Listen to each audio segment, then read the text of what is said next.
This is a video about 8 miles of railway from Huddersfield in West Yorkshire to the Stanage Tunnel at Marsden, part of what was once the London and North Western Railway. Westward along the Colne Valley, through stations axed by beaching like Golka, others reopened but unmanned like Slathwaite.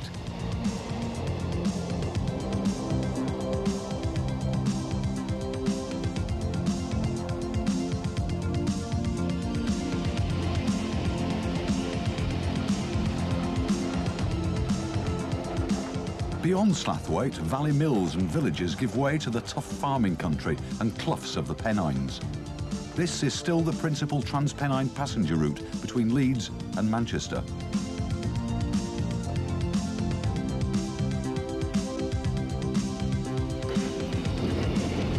This video contrasts the scene today with the last years of steam, when between 1964 and 67, Geoffrey Whitwam systematically filmed the line on 8mm, making his personal record of Penine Steam.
Huddersfield Station, bought by the Borough Council in 1968, partly to avoid the bulldozer which had been proposed by British Railways.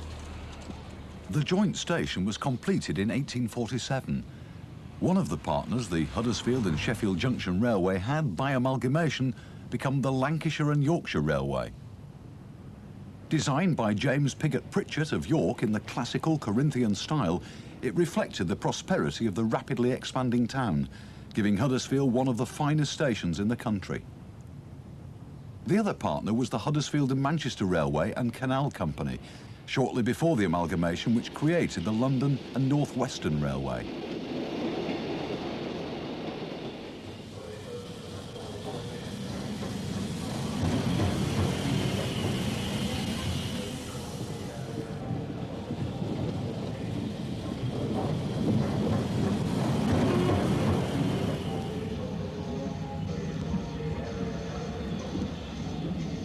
Steam in its final days on passenger working.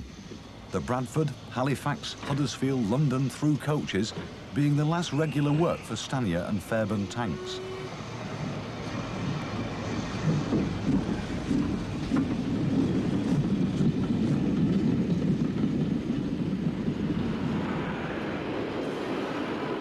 Going to London today means changing at Leeds or Wakefield.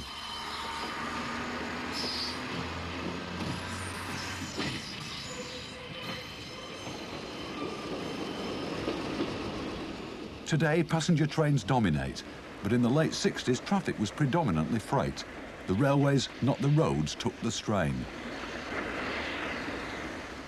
Britannia Solway Firth, relegated from principal passenger routes to see out its days on the bread and butter work of freight, here working a Trans-Pennine parcels.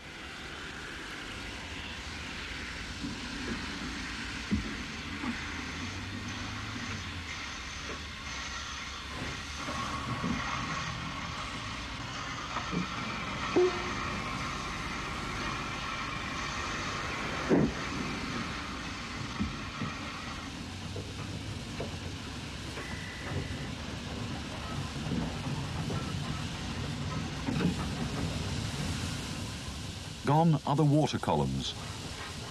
Gone too the schoolboys spending their dinner time spotting on platform 8.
By this time, around 1966, diesel railcars were a familiar sight.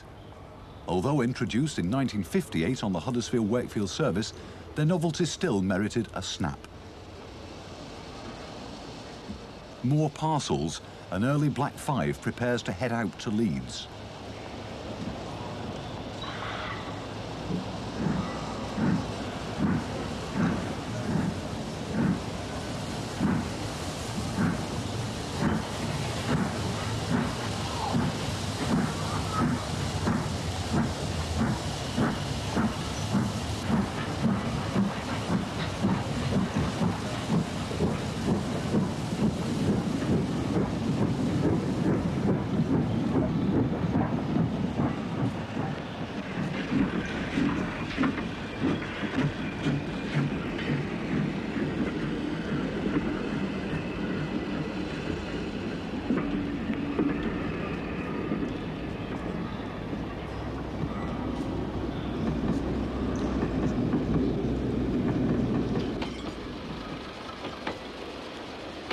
A genuine road rail interchange.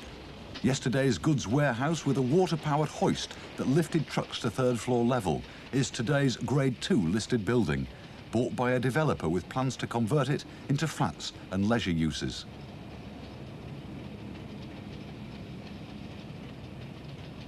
The goods yard, still there, but shorn of traffic, shorn of tracks.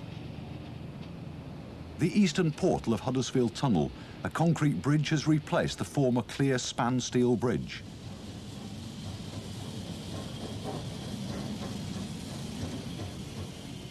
"684 yards away at the western portal, a former cross-deboilered 9F emerges at Springwood Junction, where the line to Penistone diverges.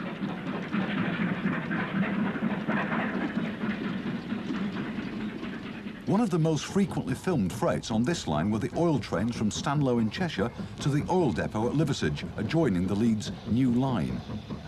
The heavy eastbound trains were often double-headed. Here a glimpse of two 9Fs at Springwood.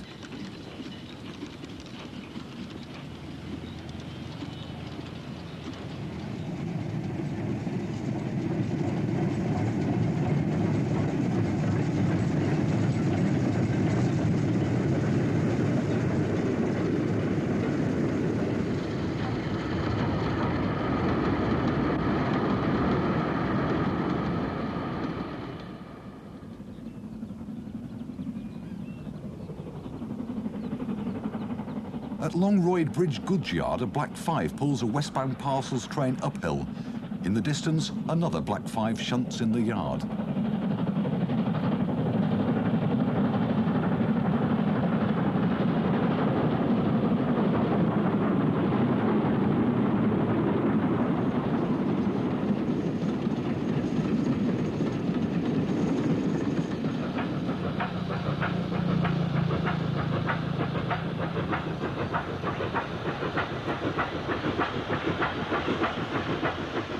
Paddock cutting. The gradient from Huddersfield to Longwood, about 2 miles, is 1 in 96. Another double-headed oil train heads eastward towards Liversedge. The whole line was originally double track, but was widened to 4 between 1890 and 91.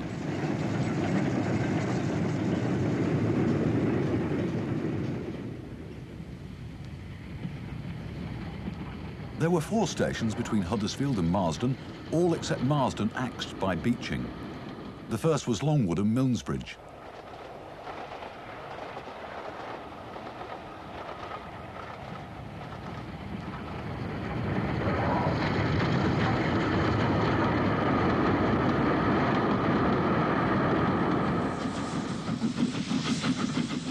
On Longwood Viaduct, Holbeck-based Jubilee Kolhapur on an excursion to Blackpool, a reminder of the regular Leeds-Manchester-Liverpool trains which were hauled daily by Farnley Junction Jubilees.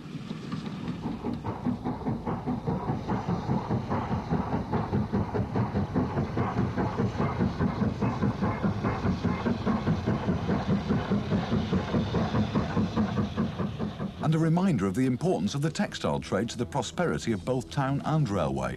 The sign reads Harold H. Haig and Company, wool scourers, slubbers and bleachers.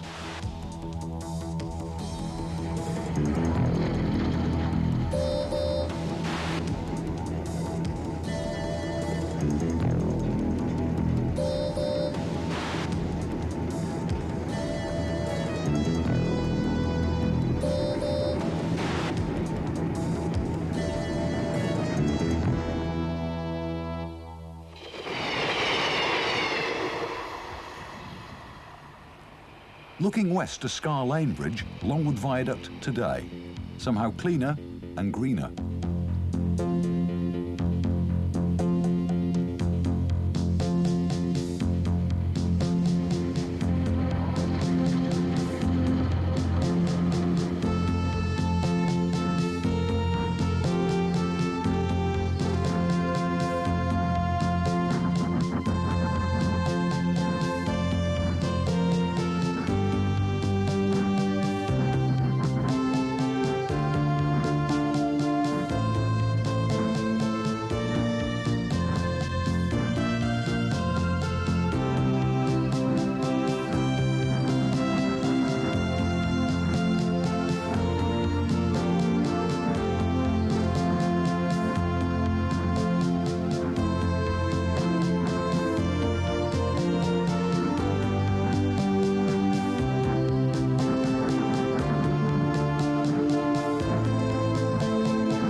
Scar Lane Bridge, the tallest and broadest on the line. From here to Marsden, the gradient eases to 1 in 105.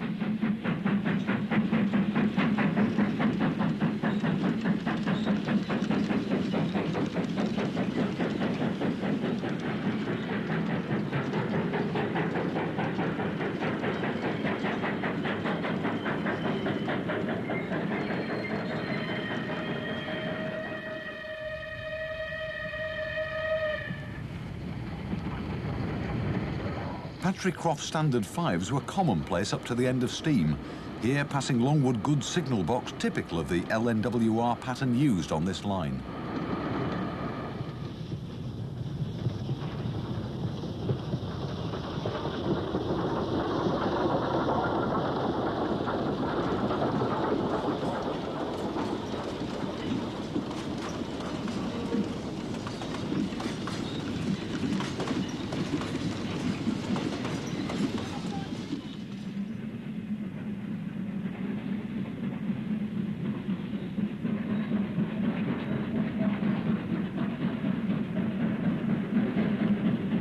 This footbridge, half a mile from Scar Lane, is known locally as Nancy Bridge.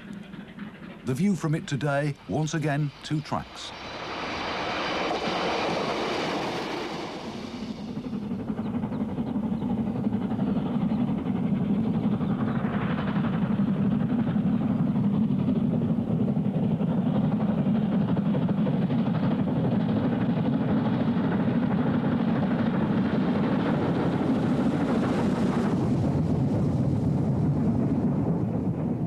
Looking west from Nancy Bridge, then a view of Golka Station, today only the road bridge remains.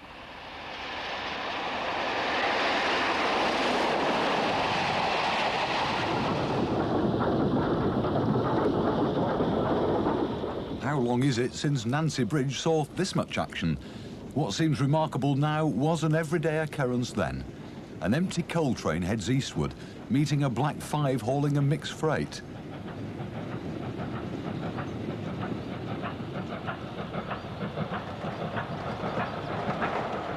Penine diesel passes on the fast passenger line, and another going west approaches Golka.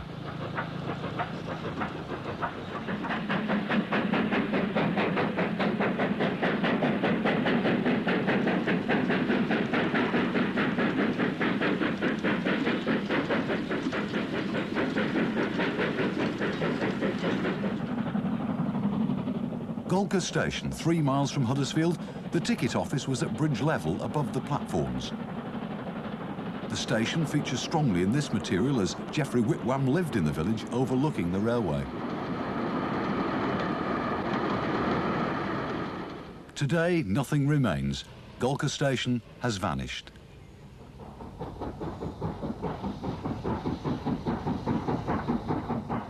Something of a rarity, a Riddle's WD-280, the only one captured in the film. Another memory, another echo of the past.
Linthwaite, the day after this shot was taken, the semaphore signals were removed. Soon to follow, the signal box. Already gone, the goods shed and coal drops at Linthwaite sidings. More history. On the last day of steam on the Newcastle-Liverpool service, rebuilt Jubilee Comet and Scott Royal Army Service Corps with one of the last steam-hauled expresses.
Slathwaite, closed in October 1968, reopened in December 1982 by the West Yorkshire Passenger Transport Executive, part of their efforts to expand passenger services in the area.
Booth Bank, West Lathwaite, 2 miles from Stanage. A westbound Black 5 hurries a passenger train towards the tunnel.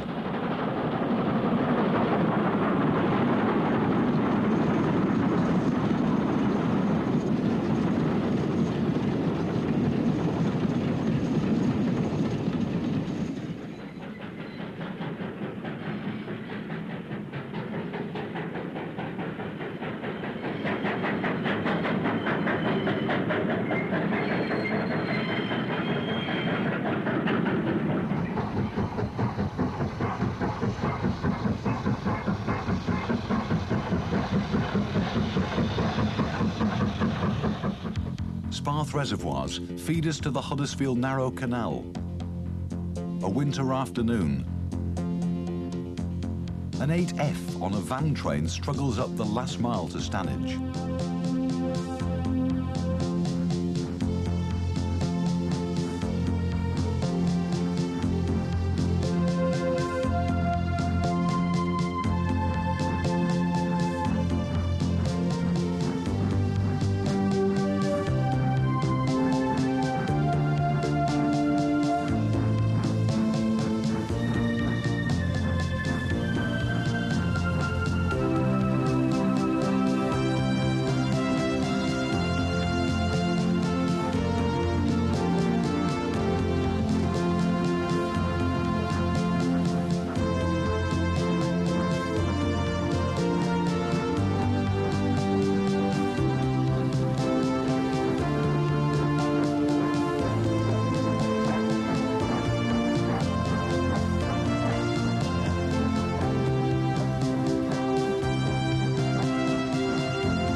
A Caprotti Standard 5, obviously short of steam, crawls to stand beside Marsden signal box on a Leeds-Manchester semi-fast to wait its turn to enter Stanage Tunnel, which by this time had been reduced to 2 tracks.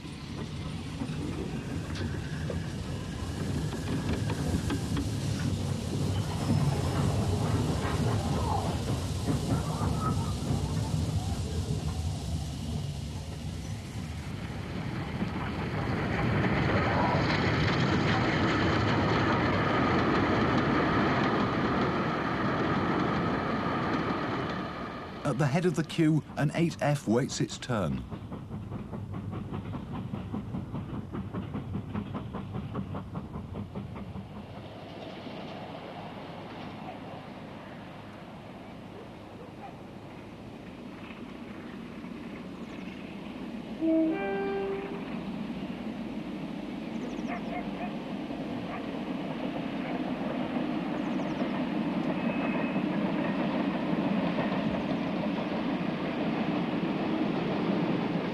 On the approach to Stanage Tunnel, the narrow valley is occupied by the River Colne, the canal and the railway. Canal preservation is alive and well, with 5 miles to the east of Stanage Canal Tunnel restored to navigation.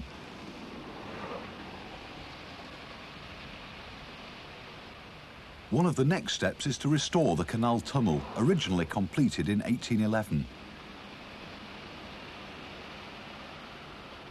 Here, the River Colne passes over both canal and railway on an aqueduct.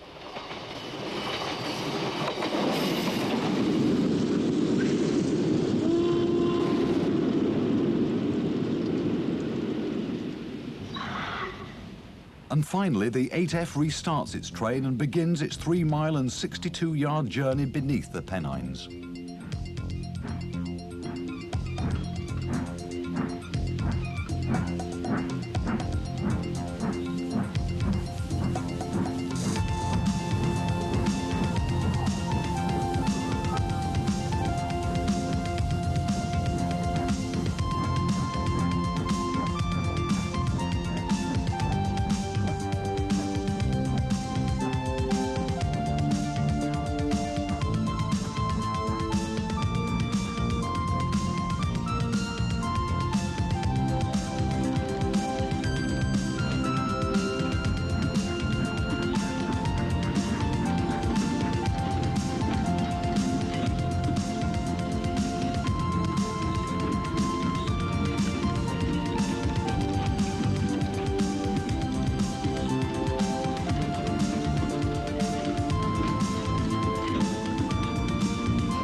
Steam between Bradford and Huddersfield in the 60s. Images that evoke indelibly memories of Penine Steam.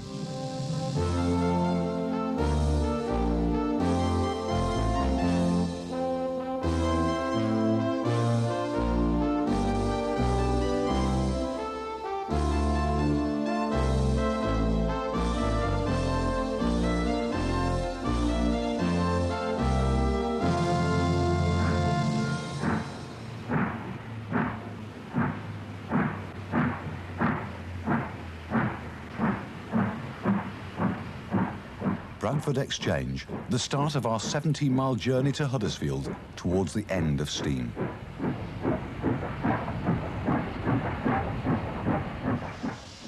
The route follows the lines of the former Lancashire and Yorkshire and London and North Western railways.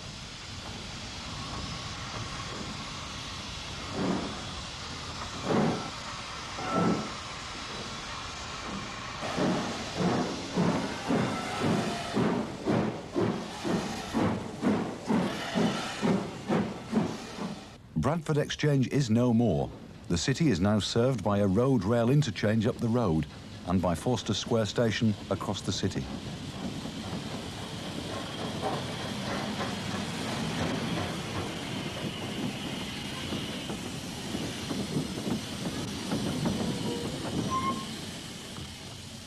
Exchange first opened in 1850, but the station as we see it was built jointly by the Lancashire and Yorkshire and the Great Northern and completed in 1888.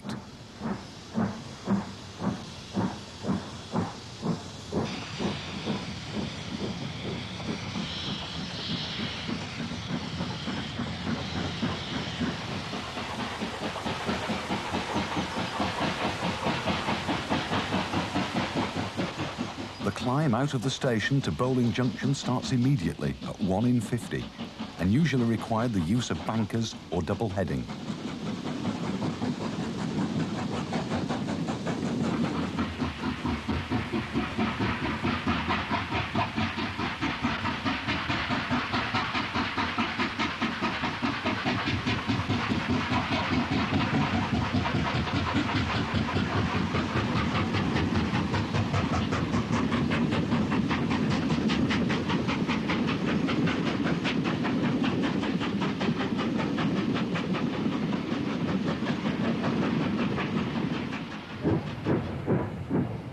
At Mill Lane Junction, the Leeds line diverges on a sharp curve through St Dunstan Station, with a Great Northern line to Queensbury formed a triangular junction.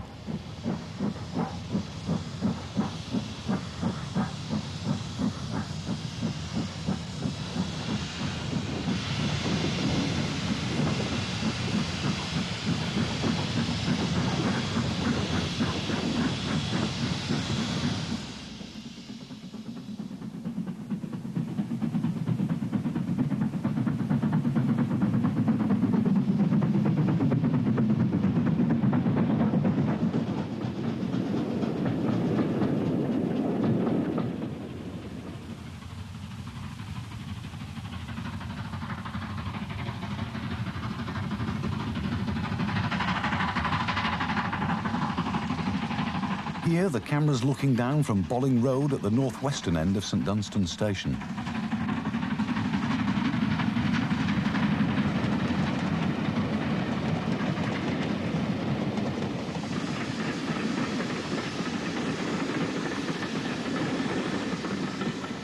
Its work completed, this Fairburn tank coasts down to Bradford Exchange.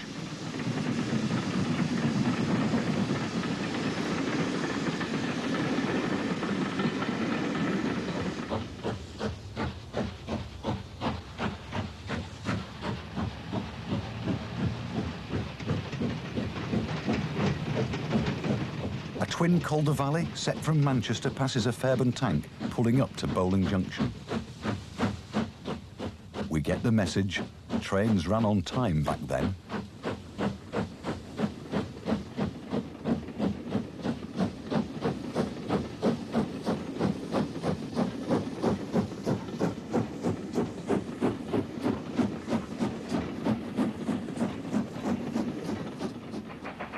At the summit of the climb from Bradford Exchange is Bowling Junction.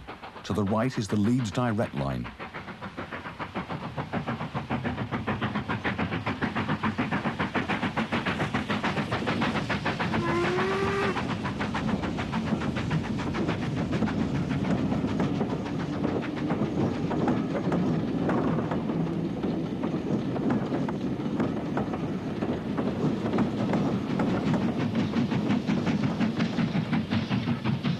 And beyond the junction, the 1,648 yards of Bowling Tunnel.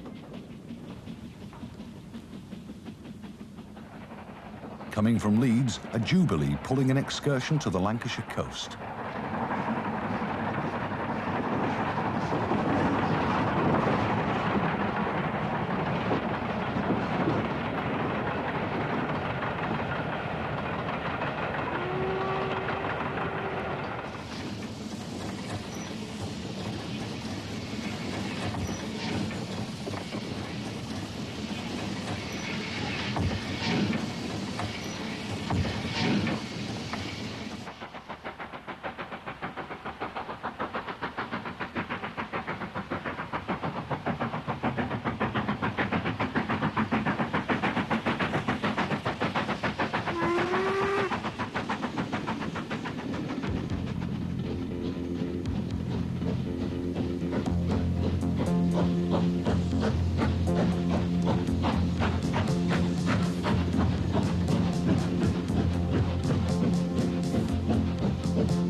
A B1, freshly coaled at Low Moor, backs down to Bradford Exchange to begin its duty.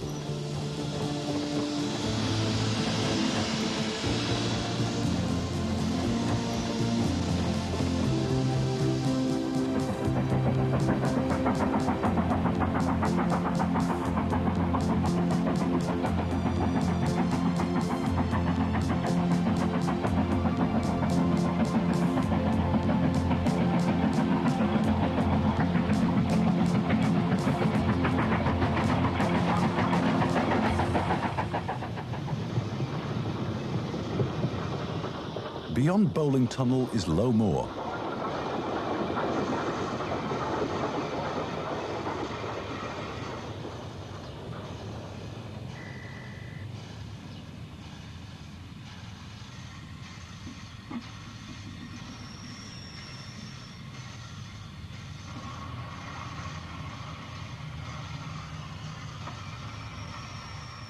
The depot was opened in 1866, and towards the end of its life it was under North Eastern Region control and was the last outpost of B1 460s.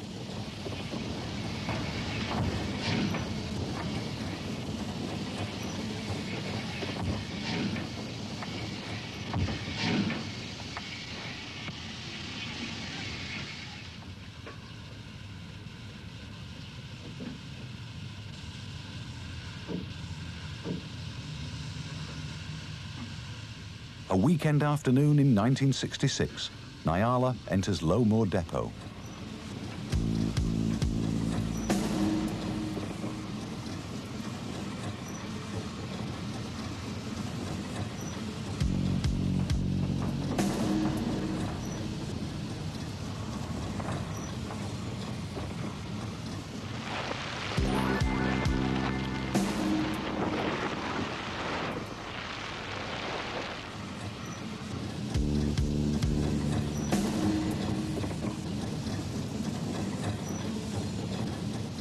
Having taken coal ready for its next trip, Nyala has its fire dropped, part of the regular and dirty routine of steam operation.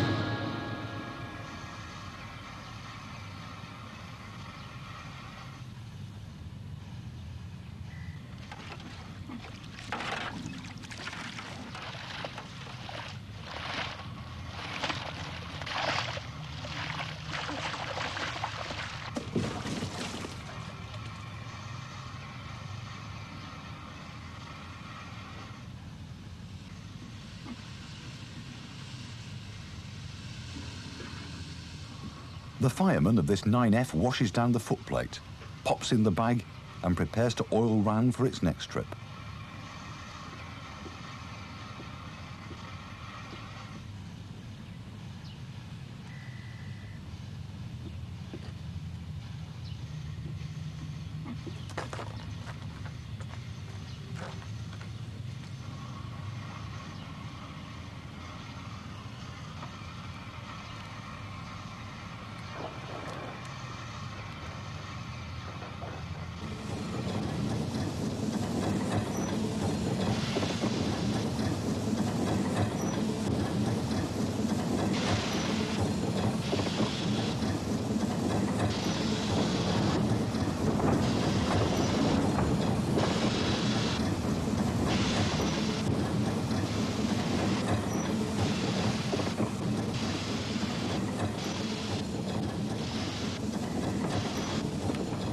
Preparation complete, this Black 5 backs out of the shed, ready to depart towards Halifax.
Back on the main line at Lightcliffe Viaduct, shortly beyond White Junction where the former line to Brighouse diverged.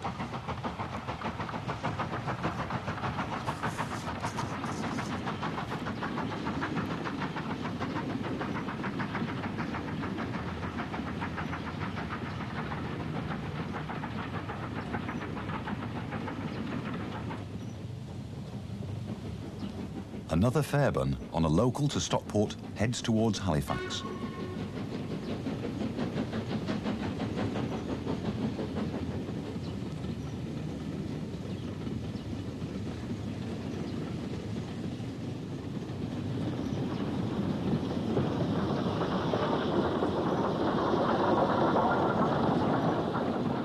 Stanier 8Fs were rarely seen on passenger working, but we see this one again at Brighouse.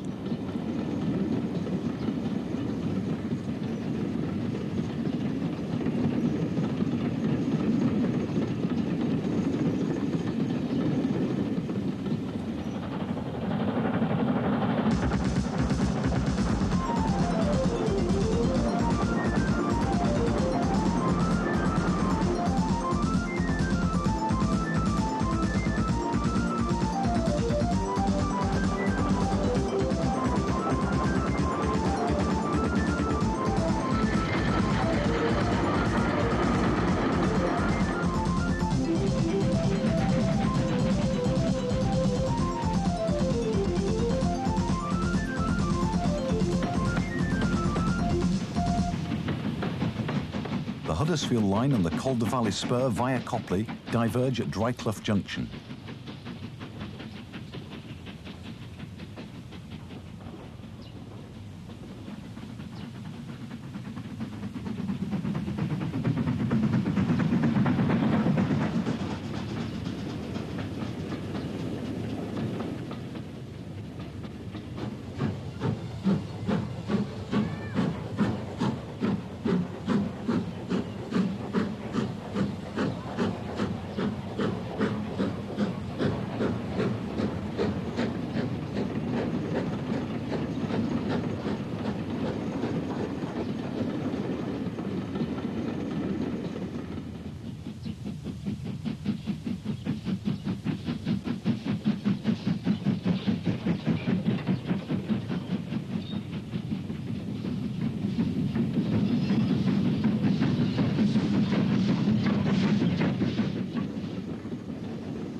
Salter Hebble Bank between Greetland and Dryclough Junction is 1 in 44.5 at its steepest and required bankers.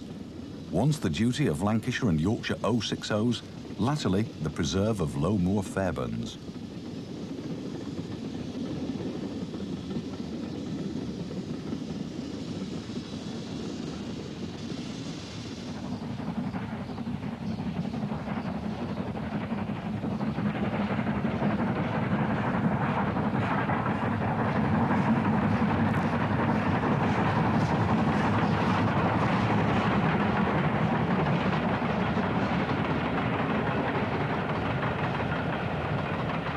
This Fairburn is descending the bank ready to assist a train going towards Halifax.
Greetland Station closed in 1962 and was demolished soon afterwards.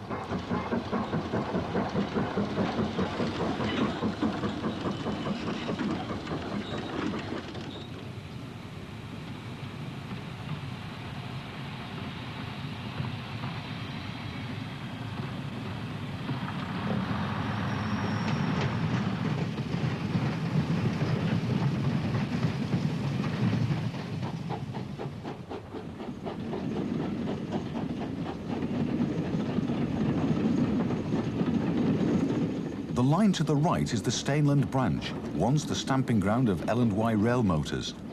The branch was closed to passengers in 1929 and to all traffic in 1959.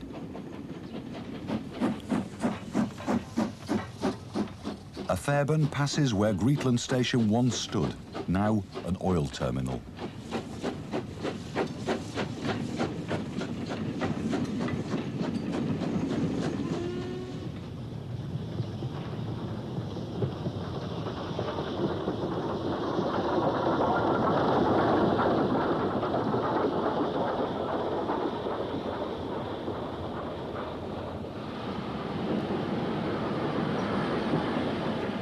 July 1967, the last steam-hauled passenger train into Halifax stops at the foot of Salter Hebble Bank to pick up a banker.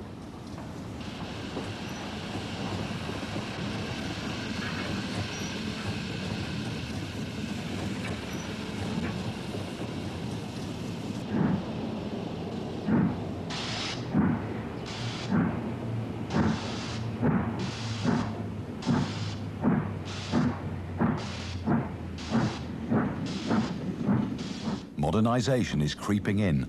The banker is no longer a fairburn, but a Class 37 diesel.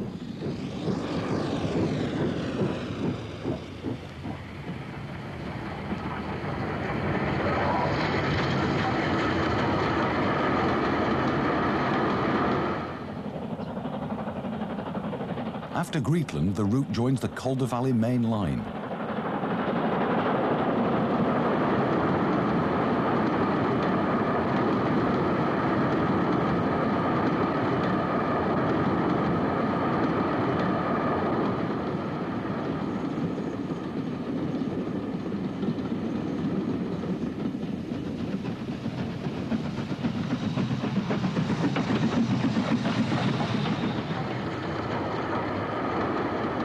Then through Elland Tunnel.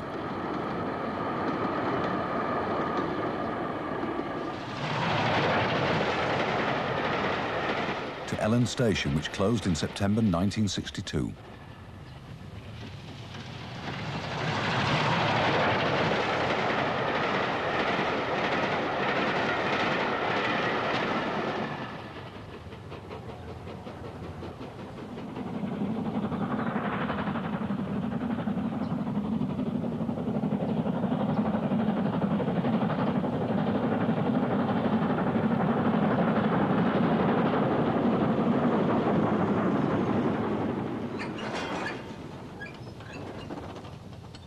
In the yard at Elland, one of the last Aspinall L&Y Class 27060s, dating from 1889.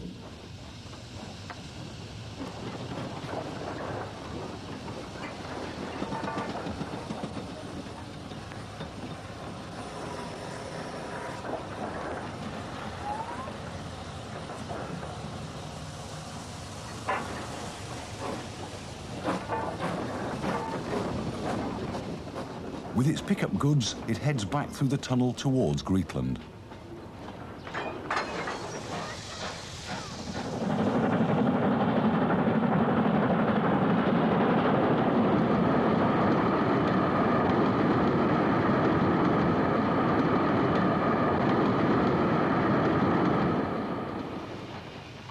At Brighouse, there was once an extensive goods yard serving the town. Although there's currently no passenger service along this stretch of the Calder Valley main line, there are plans to reintroduce a service between Huddersfield and Bradford, with new stations at Brighouse and Elland.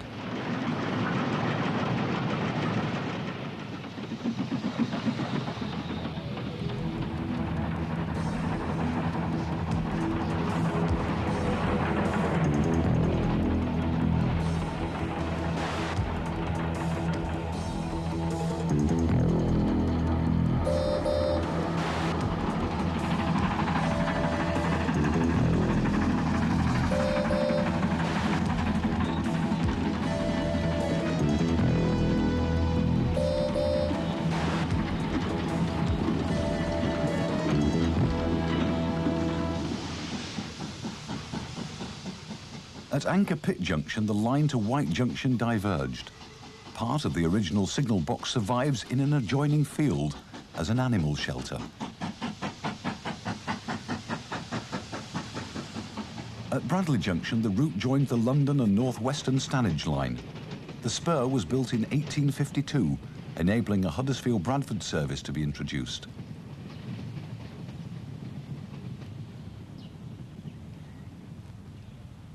In 1910, the Midland Railway had opened a branch to Huddersfield from Mirfield, terminating at Newtown Goods Yard.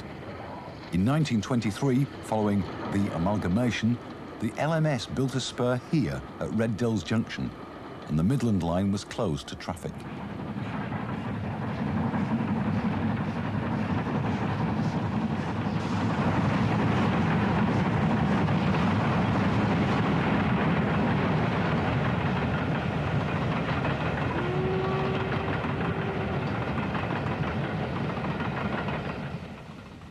Shortly before closure of Hill House Shed in 1966, the last two Fowler 264 tanks were drawn out for Jeff Lum to film.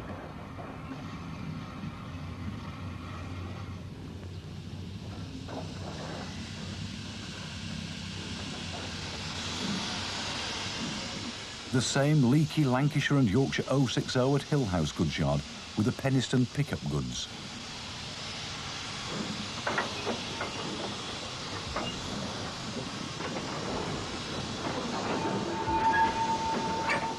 Remarkable that a locomotive over 60 years old worked almost to the end of steam.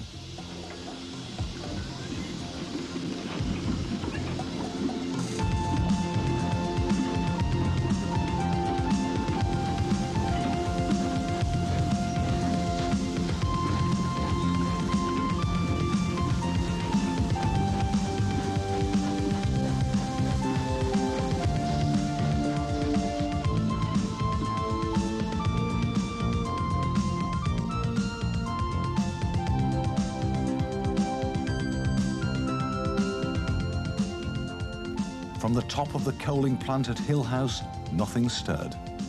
The end of steam? Nearly. It's Christmas Day, 1965. A rare day off for Penine Steam.